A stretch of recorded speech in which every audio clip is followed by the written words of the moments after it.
വിശുദ്ധ ലൂക്കായുടെ സുവിശേഷം 1-ാം അധ്യായം 65-66 തിരുവചനങ്ങൾ. അയൽക്കാർക്കെല്ലാം ഭയമുണ്ടായി. യൂദയായിലെ മലനാട്ടിലെങ്ങും ഈ സംഗതികൾ സംസാര വിഷയമാവുകയും ചെയ്തു. കേട്ടവരെല്ലാം ഈ ശിശു ആരായിത്തീരും എന്ന് ചിന്തിച്ച് തുടങ്ങി. കർത്താവിൻ്റെ കരം അവനോടുകൂടെ ഉണ്ടായിരുന്നു. ഈശോയിൽ സ്നേഹം നിറഞ്ഞ സഹോദരങ്ങളെ, സ്നാപക യോഹന്നാൻ്റെ ജനന സമയത്ത് ജനിച്ച് 8-ാം ദിവസം ഒരു എഴുത്തു പലകയിൽ ഇവൻ്റെ പേര് യോഹന്നാൻ എന്നാകുന്നു എന്ന് എഴുതുമ്പോൾ സക്കറിയ പുരോഹിതൻ്റെ അധരങ്ങൾ തുറക്കപ്പെടുകയും സംസാരിക്കാൻ തുടങ്ങുകയും ചെയ്യുന്നു.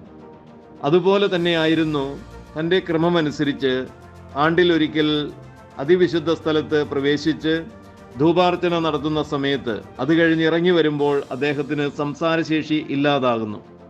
ഈ രണ്ട് സംഭവങ്ങളുമായി ബന്ധപ്പെട്ട് ജനങ്ങളിൽ വിസ്മയം ഉണ്ടായി അഥവാ ഭയമുണ്ടായി. ഇതെല്ലാം ആ ജനിച്ചിരിക്കുന്ന ശിശുവിനോട് ബന്ധപ്പെടുത്തി അവർ സംസാരിക്കുവാനും ചിന്തിക്കുവാനും തുടങ്ങുന്നു. ആന്തരികമായിട്ട് പറഞ്ഞാൽ ദൈവീക പ്രവൃത്തികൾ സാധാരണ മനുഷ്യരിൽ ഭയമുളവാക്കുന്നു, അല്ലെങ്കിൽ വിസ്മയം ഉളവാക്കുന്നു.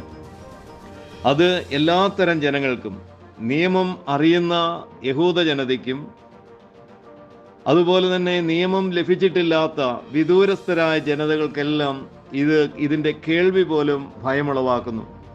ഈശോ പിശാചുക്കളെ ബഹിഷ്കരിച്ചപ്പോൾ ഒരു വിഭാഗം ആളുകളിൽ ഭയം ഉളവായതായിട്ട് നമുക്കറിയാം.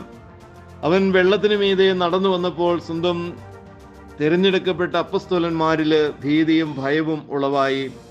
അവൻ അടച്ചിട്ട മുറിയുടെ ഉള്ളിൽ പ്രവേശിച്ചപ്പോൾ അതുതന്നെയാണ് സംഭവിക്കുന്നത്. അവൻ മരണത്തിൽ നിന്നും ഉയർത്തെഴുന്നേറ്റപ്പോഴും ഇങ്ങനെ അനേകം ജനതകളിൽ ഭയമുളവായി. അവൻ്റെ ജനനത്തിൽ ഹെറോദേസ് ഭയപ്പെടുന്നു. ആ പട്ടണം, ആ നഗരം മുഴുവൻ ഭയപ്പെടുന്നതായിട്ട് കാണുന്നു. പ്രിയപ്പെട്ടവരെ, ദൈവിക പ്രവൃത്തികൾ വഴി കുറേ ആളുകൾക്ക് ഭയവും വിസ്മയവും ഉണ്ടാകും. എന്നാൽ ഇത് കൃപയുടെ പ്രവൃത്തിയാണ്. ഇവൻ്റെ പേര് യോഹന്നാൻ എന്നാകുന്നു. അത് ദൈവത്തിൻ്റെ കൃപയാണ്. അത് ഭയപ്പെടേണ്ട കാര്യമല്ല. വരാനിരിക്കുന്ന വാക്കുകൾക്കായിട്ട് കാത്തിരിക്കുക. കർത്താവിൻ്റെ സന്നിധിയിൽ എളിമയോടെ നിൽക്കുക.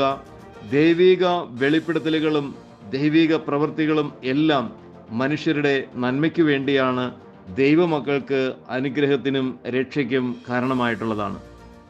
Have a blessed day to all of U.